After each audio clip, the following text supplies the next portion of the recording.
Welcome to the Reality Revolution. I'm your host, Brian Scott. I have another wonderful quo channeling to read today. This one comes from September 19th, 2004, addressing the question of how we maneuver through the chaos in this world and how time is speeding up, and how do we remind ourselves of our spiritual identity when all that appears before us is chaos.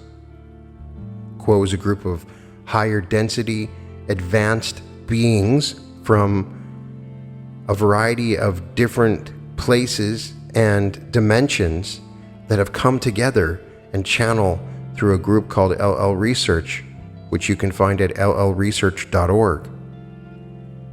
These sessions or meditations in which Quo is channeled are very powerful and have aided me immensely in my own spiritual growth. The question today, Quo, our question has to do with how we might be able to determine, perhaps even define, our spiritual path through our daily round of activities. As we are immersed in all the things that we do during our regular days, it's so easy to get lost in the details and the ups and downs. Could you give us some little way or a shorthand way of reminding ourselves who we are and what we're doing, of how to find our way through the maze and to make a spiritual sense of it all? Carla channeling. We are those of the principle known to you as Quo, and we greet you in the love and in the light of the one infinite Creator, in whose service we come to you this day. It is a great privilege to be called to your circle of seeking, and we thank each of you who has taken the time and the energy to seek the truth at this time. The beauty of your souls as you tabernacle together in silence and in unity of spirit is a beautiful, wonderful play of colors as your energies combine and swirl together to form a literal tabernacle of light. It is most inspiring to us. Your hearts and your souls express most beautifully the challenge of the tempering furnace and the extreme beauty of the subtle colors that are brought about by the interplay of tempering influences in that furnace of catalyst and experience. You create a unique thing when you come together in groups such as this, a point of light that cannot be expressed in any physical sense, but which is an event and an occasion for rejoicing in the unseen planes, or as this instrument would call them, the inner planes. Such events as you, as a group choosing to come together, are as locations in time, space, and beacons of light that strengthen the light of the whole of those unseen planes within your earth energy. Thank you for this expression of seeking and for the beauty of it. It inspires us greatly. As always, we would ask each of you to listen carefully to those thoughts that we share, realizing that we make many mistakes. Please keep those thoughts that you find useful and discard the rest. This will enable us to share our thoughts freely without being concerned that you might see us as authority figures and try to follow thoughts that simply were not your own. If thoughts do not resonate to you, then please leave them aside without a second thought. We thank you for this care. You've asked this day concerning how to wend your path through the miasma of details and the seeming chaos of manyness that you are offered each day as you awaken and open your eyes to the kaleidoscope of events that will unfold. As you rise from the bed, perhaps you cannot imagine what the day will bring. Certainly, if you are thoroughly sure of what the day will bring, you shall be surprised, for each day has its uniqueness, and any hope of a perfectly comfortable daily schedule is usually lost by mid-morning. Much is occurring within your physical world, and the ability of each entity to communicate with each other entity in a variety of ways and mediums creates a continuing atmosphere of surprise, because at any moment entities might call or use the internet to write email or send paper mail, so that you are constantly receiving a new voice or a new e-message or a new letter, which changes the details of the day, adds to them, and creates a new list of things to do, and perhaps a new way of prioritizing those things that you need to do. Seldom is it possible for any of those within this circle to arise, face the day, and go through the day with every aspect of the day being that which was expected, and that which does not create any requirement for discipline or for the amalgamation of change. Indeed, it has often been noted by many in this group and in your society and in general that the rate of change seems to be accelerating, and therefore time itself has the illusion of seeming to accelerate. There is a feeling of becoming swept up and carried away by the torrential waves of chaos and detail that wash over each of you. In this atmosphere, it is easy to lose one's balance and to surrender to a state of mind in which the requirement is simply to survive, to do the next thing on the list, and to make it to bedtime without losing one's precarious and tenuous place in all of the bewildering array of detail. Your request was to find ways to determine and define what the path was in the midst of all these details, and there is, we would be quick to state, a path for each of you, not a regimented, straight and narrow, straight-line path in which there are no deviations. This is not what we intend to suggest, but there is a path we are challenged looking for a word within this instrument's vocabulary for what this path would be called. If we called a path of rightness, that suggests that there is a wrong path. If we called a path of resonance, that immediately places an entity upon very subjective ground. Let us work with this concept of a path. The one known as Lao Tzu created a system of philosophy which is called the Tao, or the Way, the word meaning in general the path. It might be posited by this general line of thinking that one's life itself is a path, and inevitably that path, that lifetime, that incarnation wends its way up and down hills and around corners many a time. There is no such thing as a broad, straight, easy incarnation. It is often hoped by entities in the midst of incarnation that their path might be straight and easy and clear, and yet the essential requirement of an incarnation is mystery. Mystery was built into each entity's path by the entity himself, along with that guidance which was consulted before the incarnation in drawing up the various aspects of the incarnation to come. Each of you carefully chose the relationships that would challenge and befuddle you in order to point up and bring forward incarnation lessons which you wished to tackle, not because you wished to defeat yourself or to confuse yourself, but because you wish to move the balance of your energies by decisions made within the incarnation. Before the incarnation, you were able to have a good overview of the incarnation to come, and of yourself as a soul entity. You looked at that entity that you are, and you asked yourself, where would you like to go? What path would you like to take from the beginning to the end of that very brief period of incarnation that you are looking at? Perhaps you felt that you had an overbalance of love and needed to learn wisdom. Perhaps you felt that you had an overbalance of wisdom and needed to bring that balance between wisdom and love back more towards the true center in which love is informed by wisdom and wisdom is informed by love. We cannot define for you the basic direction of that path. Each entity's path is unique. Each entity, however, has in common that it is seeking an improved, more balanced polarity as it approaches the great testing ground of graduation from third density to existence in fourth density. Each entity hopes that this incarnation will be the final incarnation within third density. Consequently, the concept of polarity is all important in understanding how the mysteries of the path make themselves known to you. In doing third density work, where you are attempting to improve your service to others' polarity, you are always working against resistance. You are working against a potential difference. You are standing upon that which you envision as the desired ideal or the desired balance, and you are pushing against the resistance to that change that is necessary in order to increase the polarity. Consequently, there must be the hidden corners, the blind defiles, the ups and downs of a surprising and adventurous lifetime, in order for that deeper entity that you are to be constantly nudged towards awakening to the deeper purposes, the deeper desires that lie beneath the easy, soft, and sweet of surface emotions. How easy it is, my friends, to move from the delight of a good conversation to the irritation of a bad conversation, and so forth.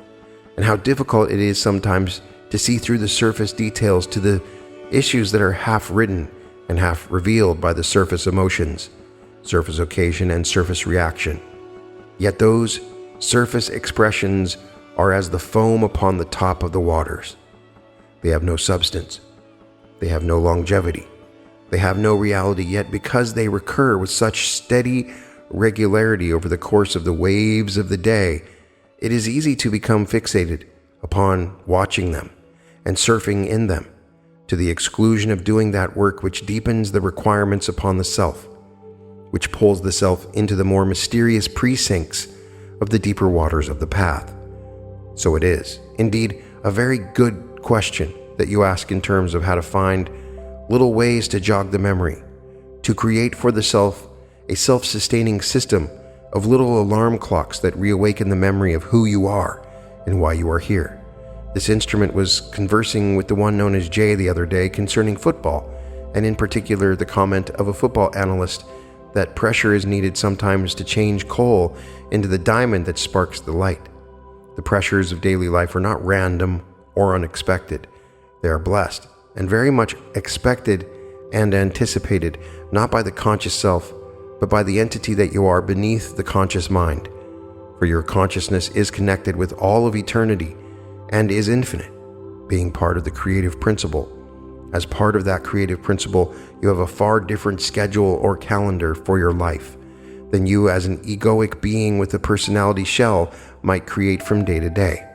And these mysterious and winding ways of the spirit are very much planned upon and greeted with great thanksgiving and gratitude. To move into that portion of the self where these things are true, then, is the challenge.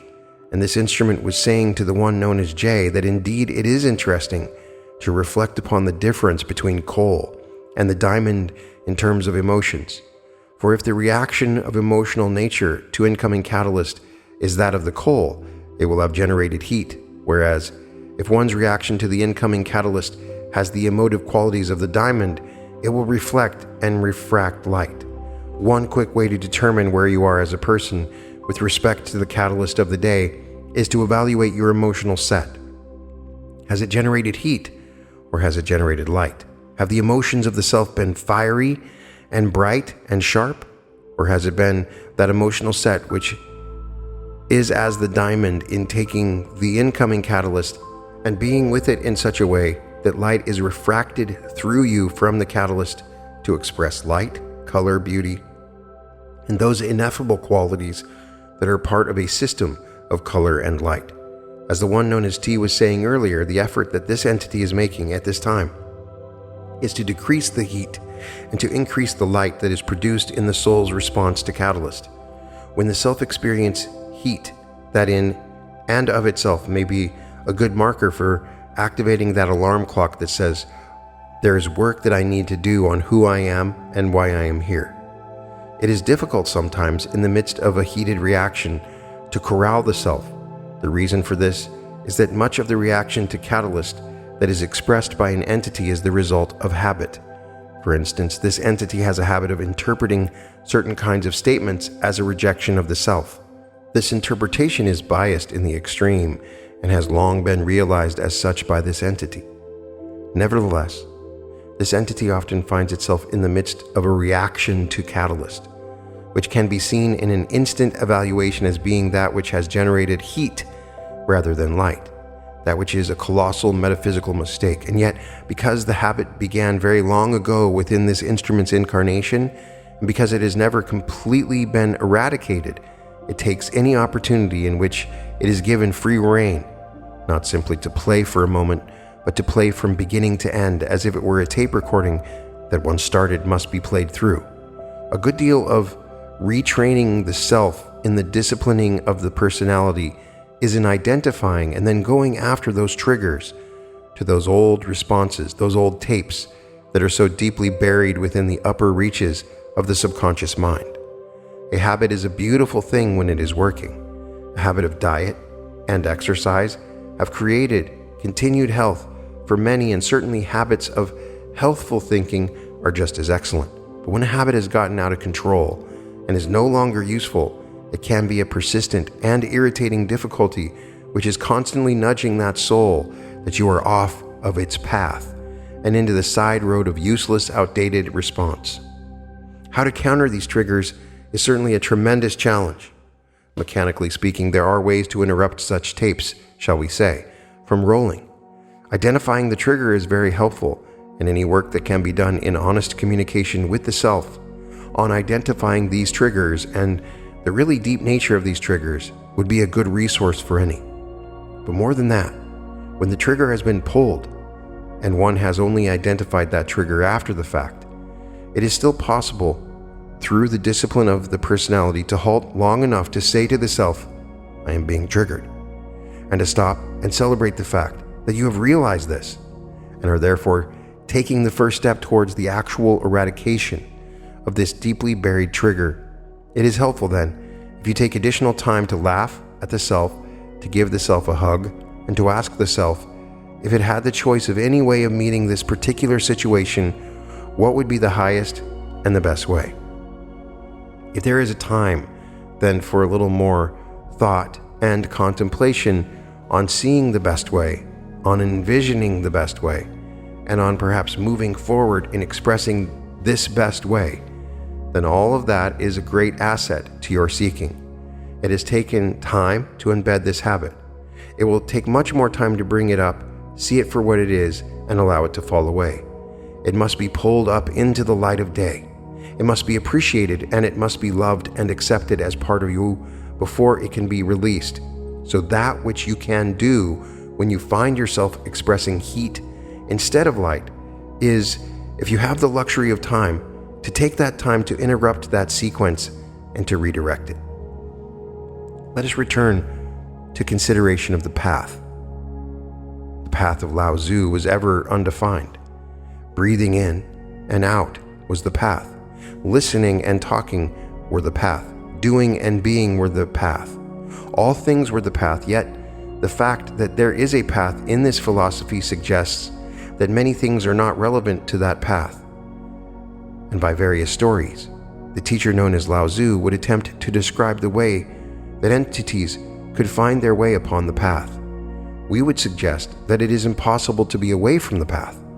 It is possible, certainly, to stop by the side of the path and to amuse oneself without moving forward, upon the path in meadows of side interest, places to rest, places to recreate and enjoy the self, places to sleep, and places to dream. It is good sometimes to stop in one of those places upon your path. It is not a path that one must embark upon a certain amount of time each day in order to be worthy. Indeed, in some ways, it can be conceived of as a path that does not have to be trod. It simply is, and you simply are.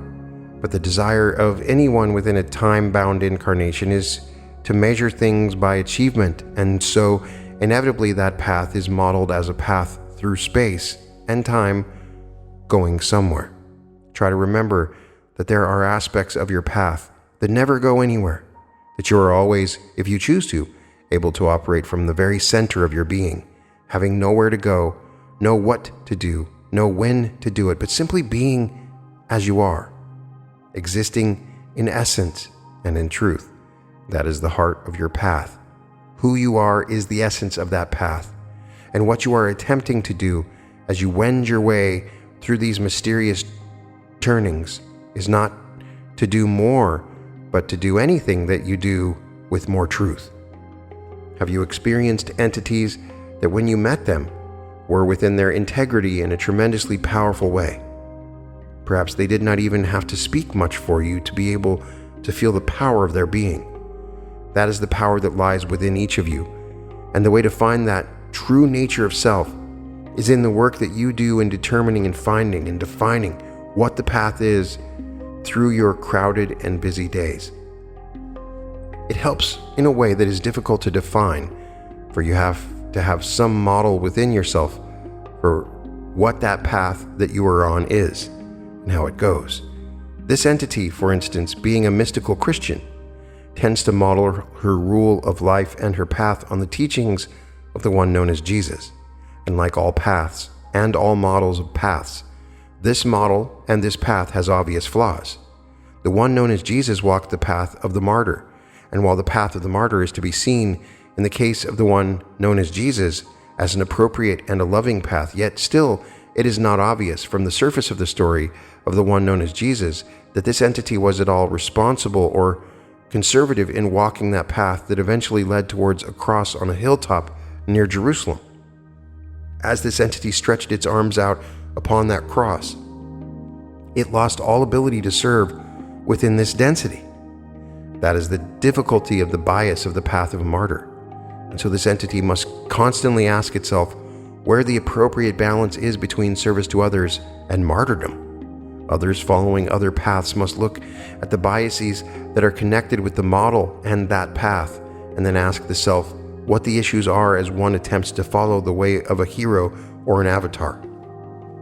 The virtue of having a model or a hero for a path is simply that it is a shortcut, if you will, an icon on the desktop that you can click on in order to see deeper into the issues that you are facing. The cliche of modern day that this instrument would use then is, what would Jesus do? Or as this instrument has altered it many a time, what would Jesus be? Asking the self what one's hero would do or how it would be is often very instructive to one's own private communication with the self, for one is working in deep waters and the light is dim. It is not easy to see one's way when one is attempting to sort signal from noise and truth from chaos. But we would suggest, if there is that feeling for a certain hero or avatar or icon of some kind, to use that not blindly, but asking the self, if I were thinking as this entity, how would I see my situation? It helps to bring one up from the morass of confusion and give one a promontory upon which to stand, from which vantage point you may see the surrounding landscape of the moment that you are facing. If one does not have a hero, a master, an avatar, an icon, then one simply must move within the self and ask the guidance of the self, what is the highest and best part of myself going to do in this situation, and then await that wisdom in confidence and quietness. It is very helpful when viewing this kind of deep and subtle work within the personality shell to avail oneself on a daily basis of silence. The uses of silence are many, but the chief use is simply release. There is a silence in which there is no word. There is a deeper silence in which there is no sound, and there is an even deeper silence in which there is no unspoken thoughts. Each of you has these levels of silence within.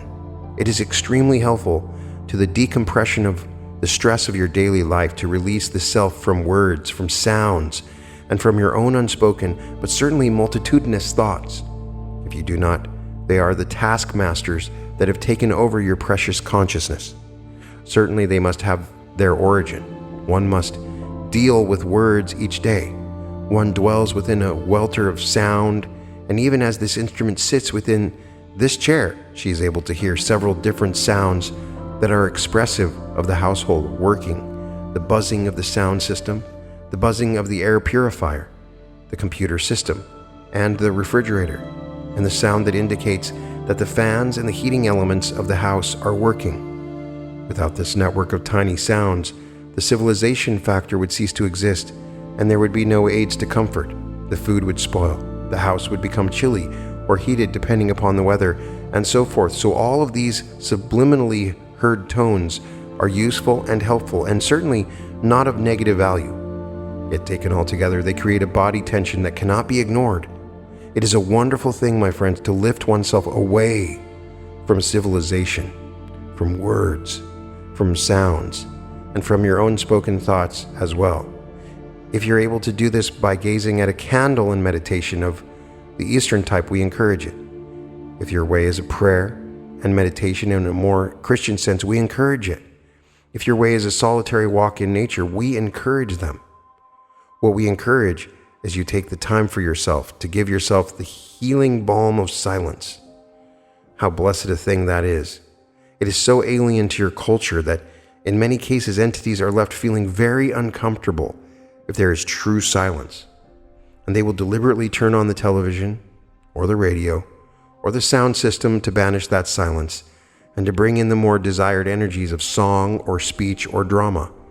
And in their place, these are good things, but we do encourage the discipline that keeps the self away from distraction even if it just be for 5 or 10 minutes a day. We would recommend certainly a period of 15 minutes to a half an hour within each day, and if possible, we would recommend more than one of those places in the day in which Spirit and that still small voice of Spirit might actually be able to bloom and to give unto your soul those silent words that are more precious than any sound or word could ever be. This instrument informs us that we need at this time to open the meeting to other questions. We thank you for this wonderful question and the fun that we had in working on it, and would ask at this time if there are any further queries. Question: I have experienced many physical difficulties, and oftentimes they're difficult to correct. In order to correct physical difficulties, could you elaborate or expound on the causes behind the cures behind them? We heard those of Quo and are aware of your query, my brother. The amount that we may say upon the subject, as you may understand, is quite limited, for we do not wish to remove any learned teaching opportunities for this entity. We may say that a goodly portion of this entity's experiences at this time have to do not with any particular present catalyst that is coming, but rather have to do with this entity's position within incarnation, and that this entity has moved into the 7th decade of its incarnational age and is experiencing those systems within the body that are experiencing age in a less robust or youthful configuration, and therefore are more open to damage. The source of stress within this instrument's incarnation, as the one known as N pointed out, have certainly been many, and that stress is that which has been eagerly and thankfully embraced. This creates an atmosphere in which incoming catalyst has a depth and a sharpness, which this instrument would call instant karma. And again, this instrument has embraced the quickening and acceleration of these energies. To put it in short words, this instrument has agreed to play hardball and is therefore experiencing each and every part of the shadow side of its nature in ways that are much clearer than in some incarnational patterns. The challenge for this entity, as always, is that finding of the path that is in balance so that there is not an over-embracing of energies that will lead to martyrdom, nor is there an under-embracing of energies that would lead to slowing that acceleration of spiritual evolution that this instrument is most eager to accomplish. The way towards healing is framed in thankfulness, gratitude, and peace. And this is true not only of this instrument, but is in general the attitude that most efficiently embrace and most skillfully makes use of the catalyst of the moment. May we answer your question further, my brother? I think that's plenty for her to consider. Thank you. Another question I had: if Quo work with crystals? I gave one that I had to Carla to hold. I'm just curious if you can tune into its energy and tell me what its purpose is with Carla and with itself. We are those of Quo and are aware of your query, my brother. As we do indeed tune into this entity, we find that we are not able to work with this information without infringing upon the free will of those involved. May we answer you further, my brother? That's interesting then. Surprising but interesting. I have none at this time. We thank you, my brother, and are most pleased to spend a brief moment of your physical space-time enjoying your presence. It is always a great joy to greet you in person, my brother. I am curious, since the last time I was here, what do you see from your perspective, from your side, of how I have changed? We are those of Quo and are aware of your query, my brother. We find that the one known as S has somewhat matured, and that there is a lessening of naivete with no corresponding aggregation of cynicism.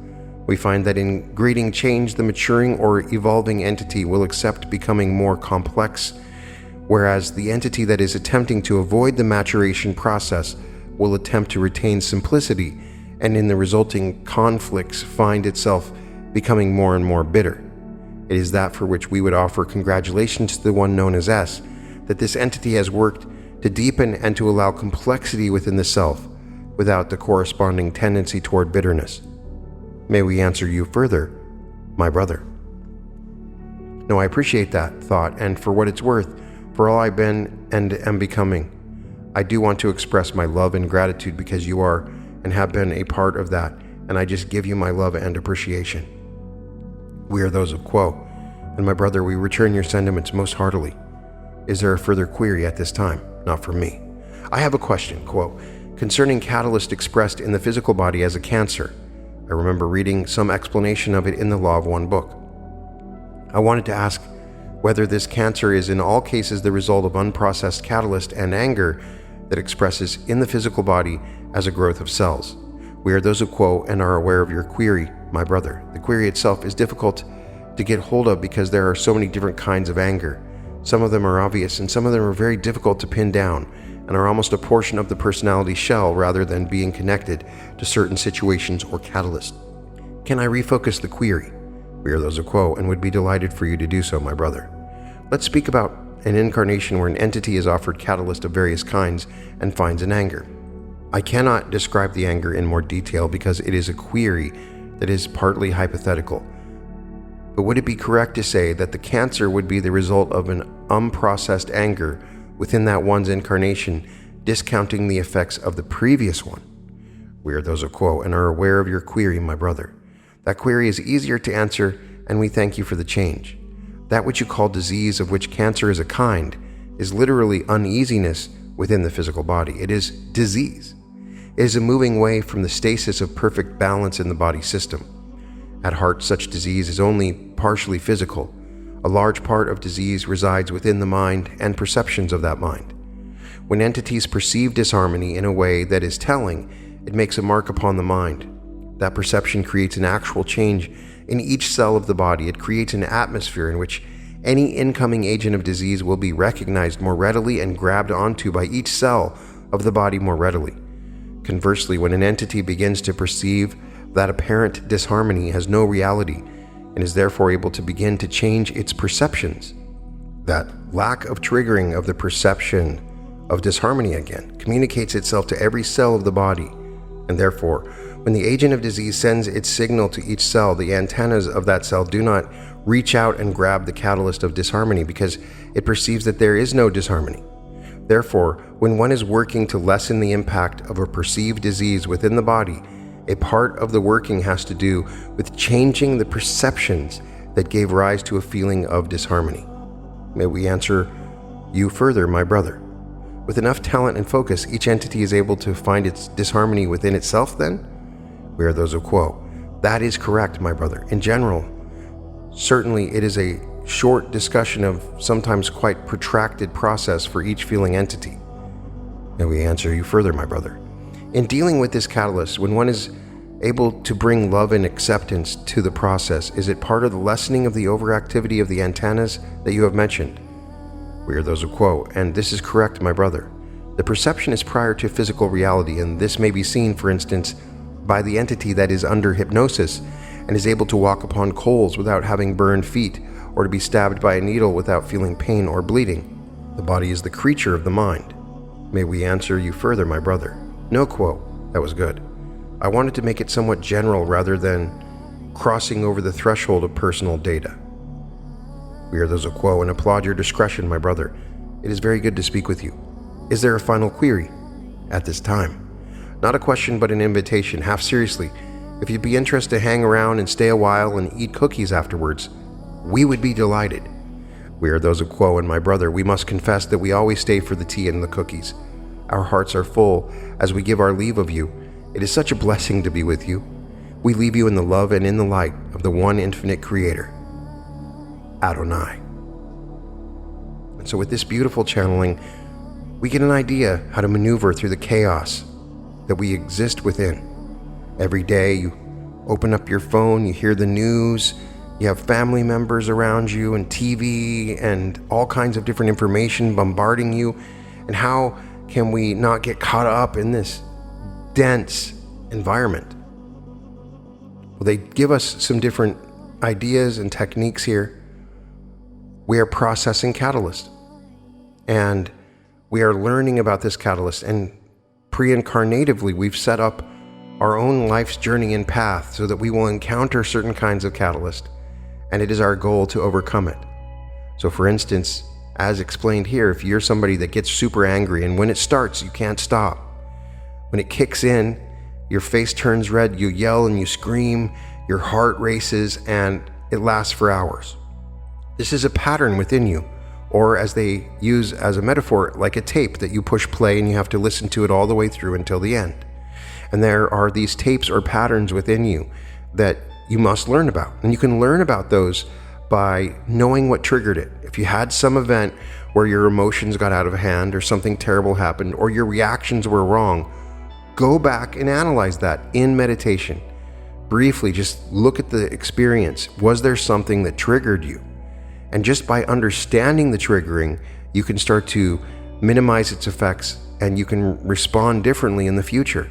This is an ongoing process and no one is perfect, but we can uncover these patterns within us by being spiritually aware and walking this path in the moment. It's about balance.